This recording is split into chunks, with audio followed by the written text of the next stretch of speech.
नमस्कार दोस्तों, आप सभी का स्वागत है हमारे YouTube channel BCS basic physics में। आज की इस वीडियो में हम कक्षा 12 जो NCERT की पाठ्यपुस्तक है उसके 11वें चैप्टर विकिरण तथा द्रव्य की द्वैत प्रकृति का एक टॉपिक लेकर चलेंगे। आज का जो हमारा टॉपिक है वह है डी ब्रोगली की परिकल्पना। इसके साथ में हम देखेंगे द्रव्यों की द्वैत प्रकृति की अवधारणा। विद्यार्थियों, हमने प्रकाश की प्रकृति के बारे में चर्चा की है। हमने प्रकाश द्वारा प्रदर्शित की जाने वाली कुछ घटनाएं जैसे व्यतिकरण, विवर्तन और ध्रुवण, उनकी व्याख्या करने के लिए प्रकाश की तरंग प्रकृति लेकर चलते हैं। हाइगेन के तरंग सिद्धांत से उनको समझाते हैं।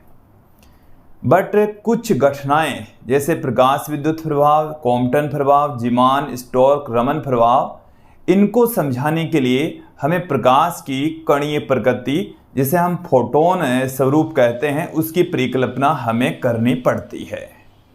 अर्थात प्रकाश द्वारा प्रदर्शित सभी घटनाओं को समझने के लिए हमें प्रकाश की तरंगीय प्लस कणीय दोनों प्रकृति एक साथ मानकर चलनी पड़ती है। अर्थात जो प्रकाश है उसकी द्वैत प्रकृति होती है। द्वैत का मतलब है कणीय और तरंगीय दोनों।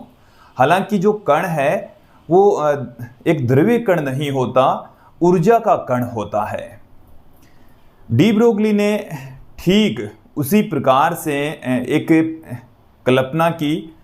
उस परिकल्पना के आधार पर यह बताया कि जिस प्रकार से प्रकाश तरंगीय प्रकृति के साथ में कणीय प्रकृति प्रदर्शित करता है, ठीक उसी प्रकार एक गतिशील द्रव्य कणीय प्रकृति के साथ में तरंगीय प्रकृति भी प्रदर्शित करना चाहिए।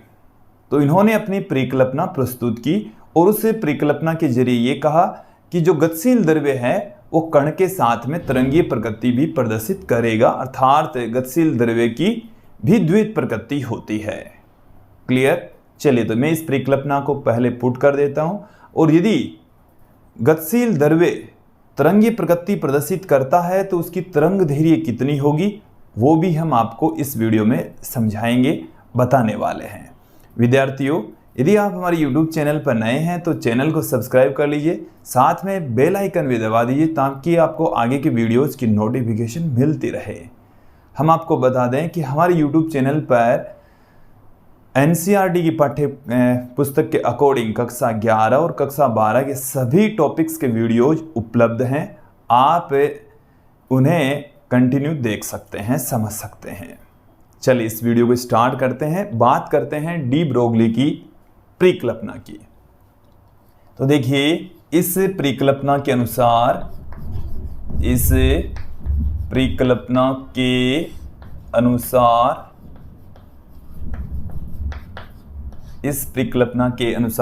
जिस प्रकार प्रकाश तरंगीय प्रकृति के साथ में कणीय प्रकृति प्रदर्शित करता है, जिस प्रकार प्रकाश तरंगीय प्रकृति के साथ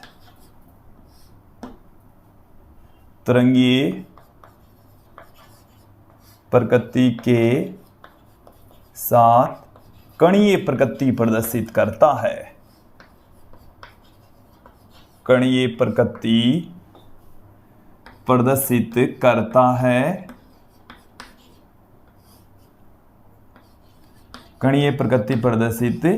करता है, ठीक उसी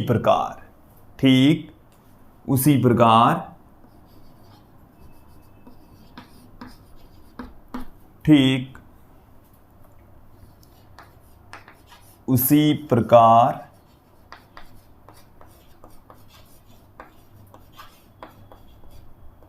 गतिशील द्रव्य कण भी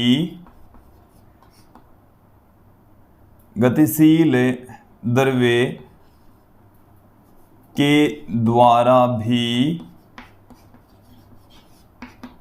भी कणीय प्रकृति के साथ साथ तरंगीय प्रकृति प्रदर्शित की जानी चाहिए। द्रव्य के साथ कणीय प्रकृति के साथ साथ, देखिए द्रव्य का मतलब हो गया द्रव्यमान। एक गतिशील द्रव्य है, द्रव्यमान है, तो वो कणीय प्रकृति तो प्रदर्शित करेगा ही।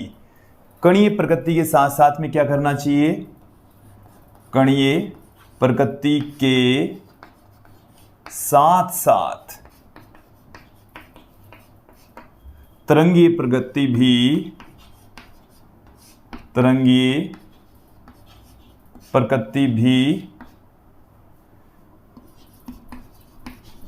प्रदर्शित की जानी चाहिए। प्रकृति भी प्रदर्शित की जानी चाहिए। देखो इसका मतलब समझ लीजिए क्या है कि जैसे प्रकाश की तरंगीय प्रकृति के साथ साथ में कणीय प्रकृति होती है, अर्थात प्रकाश की द्वैत प्रकृति होती है, ठीक उसी प्रकार से एक गतिशील द्रव्य की कणीय प्रकृति के साथ साथ में तरंगीय प्रकृति भी होनी चाहिए, अर्थात गतिशील द्रव्य की भी द्वैत प्रकृति होनी चाहिए।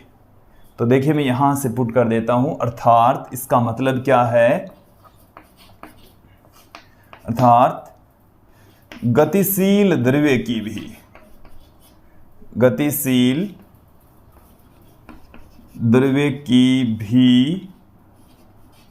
प्रकाश की भांति, गतिशील द्रव्य की भी प्रकाश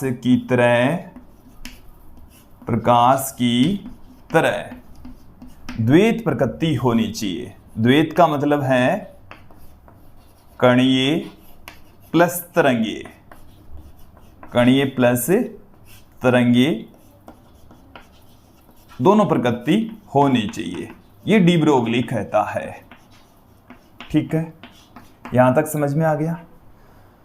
अब हमें ये लगता है कि क्या गतिशील द्रव्य कण कभी तरंग के रूप में चल सकता है। जैसे हमने किसी पत्थर को फेंका, कण हो गया, और हम ये मानते हैं कि पत्थर एक सीधी रेखा में, या जब बंदूक की गोली है वो एक सीधी रेखा में ही गति करती है, जबकि डी ब्रोगली ये कहता है कि जो बंदूक की गोली है या जो आपने पत्थर फेंका वो इस तरीके से गति करता है, कण के रूप में तो होता ही है और वो तरंग के रूप में भी चलेगा। विद्यार्थियों ये सही भी है, गतिशील जो द्रव्य कण होता है वो कण के साथ में तरंगीय प्रकृति प्रदर्शित करता है। बंदूक की गोली भी इसी तरीके से चलती है, इलेक्ट्रॉन का पथ भी इसी तरीके से होता है, और गतिशील जो पत्थर है, कण है, उसका पथ भी ऐसा ही होता है। हालांकि उसकी जो तरंग दैर्घ्य है वो बहुत कम और जो आयाम है वो बहुत कम होता है, इसलिए वो हमें प्रेक्षित नहीं होता। हम यहाँ पर आपको इलेक्ट्रॉन की तरंग दैर्घ्य बताएंगे जो कुछ हद तक प्रेक्षित होती है, जिसे हम समझ सकते हैं। क्लियर?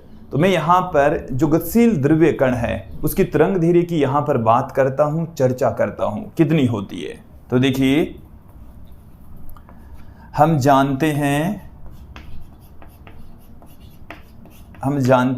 प्लांक के क्वांटम सिद्धांत से,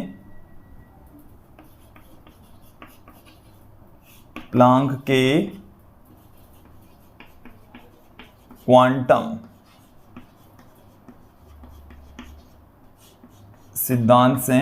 क्वांटम सिद्धांत से हम ऊर्जा, किसी फोटोन की जो ऊर्जा है E बराबर h न्यू के इक्वल जानते हैं।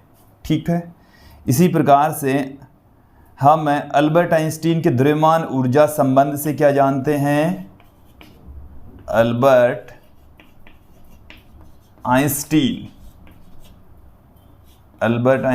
के द्रव्यमान ऊर्जा संबंध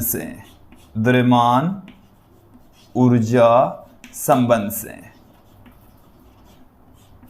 देखिए अल्बर्ट आइंस्टीन ने द्रव्यमान तथा ऊर्जा के मध्य एक संबंध स्थापित किया, जिसे हम E बराबर mc² से पुट करते हैं। इसे हम दे देंगे इक्वेशन नंबर 2।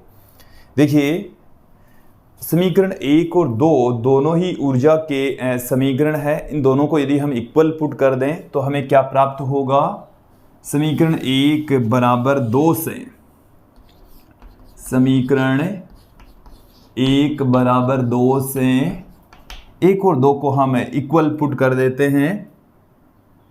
तो देखिए हमें क्या मिल जाएगा, mc² बराबर h न्यू, और देखिए हम इस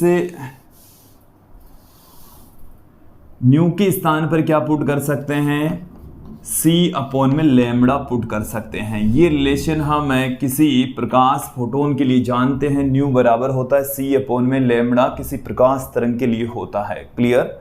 तो देखिए यहाँ पर आप ध्यान देंगे कि इसे हम इस तरीके से लिख रहे हैं mc² बराबर hc अपॉन में लेमड़ा।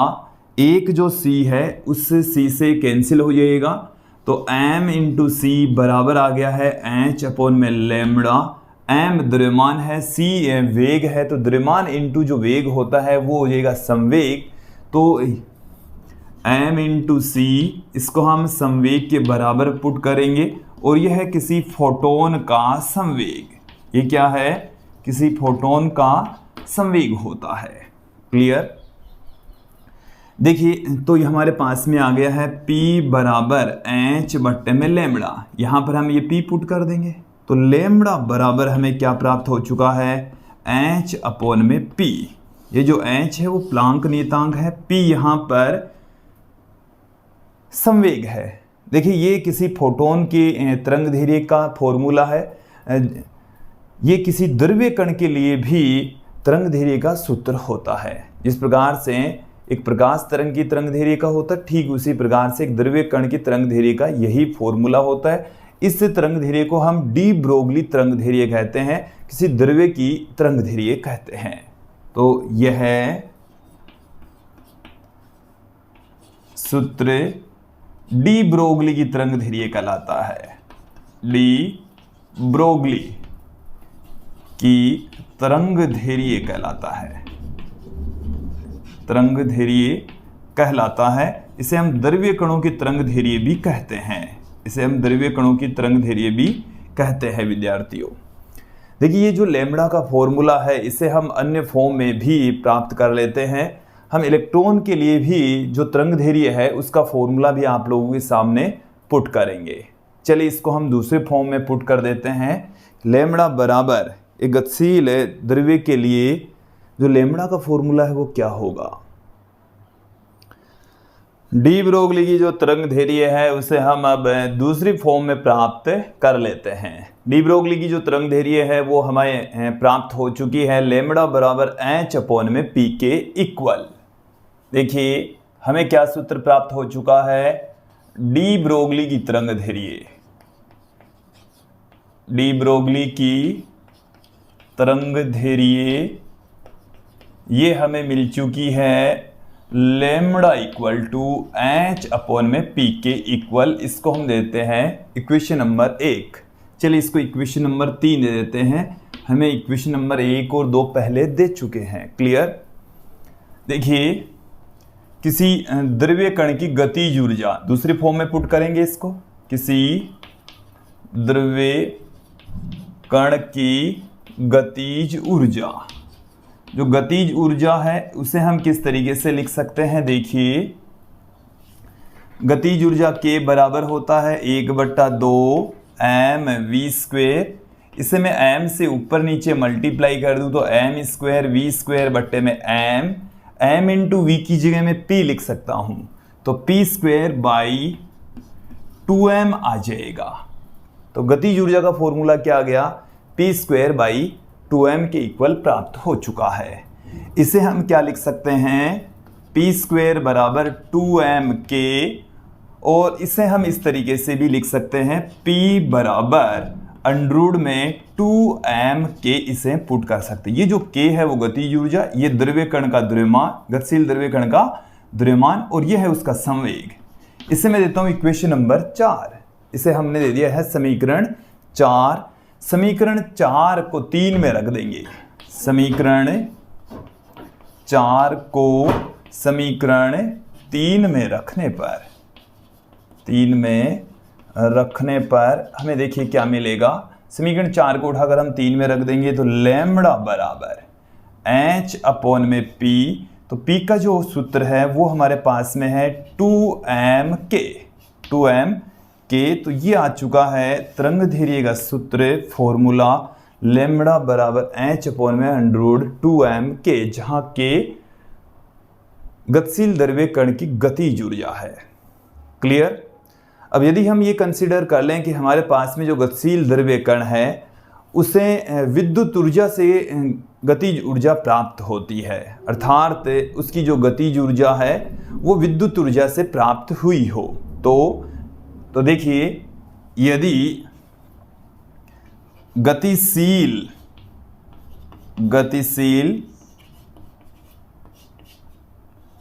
द्रव्य कण को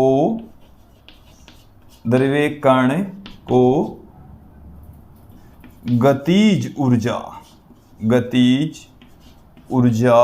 विद्युत ऊर्जा से प्राप्त हुई हो। कहाँ से मिली हो? विद्युत ऊर्जा से प्राप्त हुई हो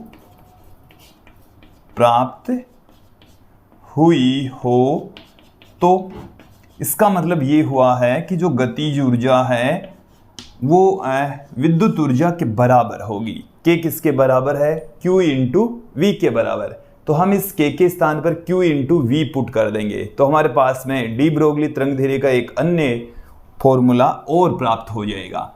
तो हमें देखिए क्या मिल गया है, लैम्बडा बराबर H अपॉन में अंडररूट में 2m Q इंटू वी। ये जो V है वो है गतिशील द्रव्य कण को दिया गया विभव। तो देखिए अब की बार जो हमारे पास में गतिशील द्रव्य कण है उसका द्रव्यमान तो है m, उसका आवेश है q और उसको v विभवांतर से त्वरित किया गया है। हमने उसको विभव दे दिया जिससे आवेश q त्वरित गति कर रहा है, गतिशील है तो उसमें लैम्बडा तरंगदैर्घ्य उत्पन्न हो जाएगी जहां h प्लांक नियतांक है 6.62 इंटू 10⁻³ जूल इंटू सेकेंड। यदि हम इसी फॉर्मूले की सहायता से, इस सूत्र की सहायता से इलेक्ट्रॉन की तरंगदैर्घ्य फाइंड आउट करें, इस सूत्र की सहायता से किसकी तरंगदैर्घ्य फाइंड आउट करें? इलेक्ट्रॉन की तरंगदैर्घ्य फाइंड आउट करें तो कितनी होगी? देखिए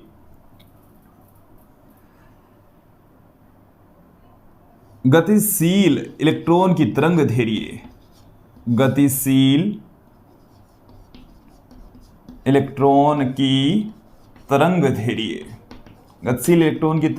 कितनी होगी? देखिए हम इलेक्ट्रॉन जो m है उसमें इलेक्ट्रॉन का द्रव्यमान पुट कर देंगे, q का इलेक्ट्रॉन का आवेश पुट कर देंगे तो हमारे पास में लैम्बडा का मान प्राप्त हो जाएगा। तो देखिए यहाँ इस सूत्र के अंदर h तो है 6.62 × 10⁻34 जूल इंटू सेकेंड। इसे हम प्लांक नियतांक कहते हैं। इसे क्या कहा जाता है? प्लांक नियतांक कहा जाता है। क्लियर? मास ऑफ इलेक्ट्रॉन, ये जो m है वो क्या है? इलेक्ट्रॉन का द्रव्यमान जो कि 9.1 इंटू 10⁻31 किलोग्राम होता है। यह है इलेक्ट्रॉन का द्रव्यमान है। क्लियर? ये जो Q है जो कि 1.6 × 10⁻19 कूलाम के बराबर है, यह है इलेक्ट्रॉन का आवेश। ये क्या है? इलेक्ट्रॉन का आवेश है। इन सब का मान पुट कर दीजिए उस इक्वेशन में तो हमें देखिए लैम्बडा का मान क्या मिल जाएगा? लैम्बडा बराबर 6.62 × 10⁻34 बट्टे में हमारे पास में है अंडररूट 2 गुणा में 9.1 गुणा में 10⁻31। Q का जो मान है वो है 1.6 × 10⁻19 और फिर है V। तो V मैंने एज इट इज रहने दिया है तो हमें क्या मिल जाएगा? जब इसकी हम कैलकुलेशन करेंगे विद्यार्थियों तो 12.27 बट्टे में अंडररूट V ये एंगस्ट्रोम में मिलेगा। एंगस्ट्रोम का मतलब होता है 10⁻10 मीटर। एक एंगस्ट्रोम किसके तुल्य होता है? 10⁻10 मीटर के इक्वल होता है। तो देखिए ये जो फॉर्मूला हमारे पास में आया है ये आया है गतिशील इलेक्ट्रॉन की तरंगदैर्घ्य का फॉर्मूला 12.27 एंगस्ट्रोम। एंगस्ट्रोम का मतलब होता है 10⁻10 मीटर और अंडररूट में V। तो यह है इलेक्ट्रॉन को दिया गया विभवांतर। अब देखिए इस सूत्र पर आधारित न्यूमेरिकल क्वेश्चन भी पूछे जा सकते हैं कि जैसे इलेक्ट्रॉन को 100 वोल्ट का विभवांतर दिया गया तो उसकी तरंगदैर्घ्य ज्ञात कीजिए। तो यहाँ पर हम V का मान 100 पुट कर देंगे, 100 का अंडररूट हो जाएगा 10, 10 का इसमें भाग लगा देंगे तो 1.227 एंगस्ट्रॉम आ जाएगा। तो जो इलेक्ट्रॉन है जिसका द्रव्यमान बहुत कम होता है तो उसकी तरंगदैर्घ्य तो फिर भी 10⁻10 मीटर की कोटि में प्राप्त हो जाती है। लेकिन जैसे मैं बात करूं कि यहाँ पर हमारे पास में जो पिंड है, कण है, उसका द्रव्यमान है 1 किलोग्राम। उसका द्रव्यमान कितना है? 1 किलोग्राम। तो उसकी तरंगदैर्घ्य है वो हमें प्रेक्षित नहीं होती, क्योंकि उसकी तरंगदैर्घ्य बहुत कम होती है। उसकी तरंगदैर्घ्य क्या होगी? बहुत कम। जैसे मैं इसी फॉर्मूले के अंदर लेमड़ा बराबर हमारे पास में होता है H/mv, और हम 1 किलोग्राम का द्रव्यमान ले लें। कितना द्रव्यमान ले लें? 6.62 गुणा 10⁻⁻34 बट्टे में जो द्रव्यमान है वो 1 किलोग्राम का, और उसको 6.62 मीटर प्रति सेकंड के वेग से यदि हम त्वरित कर दें तो उसकी जो तरंगदैर्घ्य है वो देखना विद्यार्थियों, लेमड़ा बराबर आ रही है 10⁻⁻34 मीटर। तो ये तो बहुत कम आ रही है, 10⁻⁻34 मीटर प्राप्त हो रही है, जो कि बहुत कम है। जबकि इलेक्ट्रॉन की तरंगदैर्घ्य 10⁻⁻10 मीटर की कोटि की आ रही है, जो कि थोड़ी बहुत अधिक है। इसे हम समझ सकते हैं, प्रेक्षित कर सकते हैं। क्लियर? अब मैं थोड़ी सी बात यहाँ पर चर्चा करता हूँ। क्या ये तो हमने मैथमेटिकल रूप में इसका फॉर्मूला प्राप्त कर लिया कि तरंगदैर्घ्य का फॉर्मूला इस तरीके से होता है, लैम्बडा बराबर H/p के इक्वल होता है, और जब आवेशित कण गति करता है तब लैम्बडा बराबर H/2m के बराबर होता है। और हमने इसी मैथमेटिकल फॉर्मूले से इलेक्ट्रॉन की तरंगदैर्घ्य भी ज्ञात कर ली। क्या वास्तव में प्रायोगिक रूप से भी इसको प्रूफ किया जा सकता है? तो देखिए, डेविसन तथा जर्मर ने एक एक्सपेरिमेंट किया, और उस एक्सपेरिमेंट के जरिए ये समझाया कि जो गतिशील इलेक्ट्रॉन है वो एक तरंग के रूप में चलता है, और उसकी तरंगदैर्घ्य भी फाइंड आउट की। तो दोस्तों, प्रायोगिक रूप से और थ्योरेटिकल रूप से दोनों तरीके से हम प्रूफ कर सकते हैं कि जब कण गति करता है तो उसके अंदर कणीय प्रकृति के साथ साथ में वो तरंगीय प्रकृति भी प्रदर्शित करता है, उसकी द्वैत प्रकृति होती है। तो विद्यार्थियों, ये था आज का हमारा वीडियो, जिसमें आपने देखा डी ब्रोगली की तरंग परिकल्पना क्या है, साथ में आपने देखा कि जो द्रव्य कण है उसकी द्वैत प्रकृति। देखो, हम ये जानते हैं कि जो द्रव्य है वो कण के रूप में तो होता ही है, और डी ब्रोगली ने ये भी कह दिया कि जब वो गति करता है तो कण के साथ में तरंग की प्रकृति भी प्रदर्शित करता है, तो उसकी भी द्वैत प्रकृति होती है, द्रव्य कण की भी द्वैत प्रकृति होती है। इसको प्रायोगिक रूप से हम जो हमारे अगले वीडियो आएंगे उसमें आपको समझाएंगे, डेविसन जर्मर प्रयोग समझाएंगे। आज के इस वीडियो में इतना ही। धन्यवाद दोस्तों।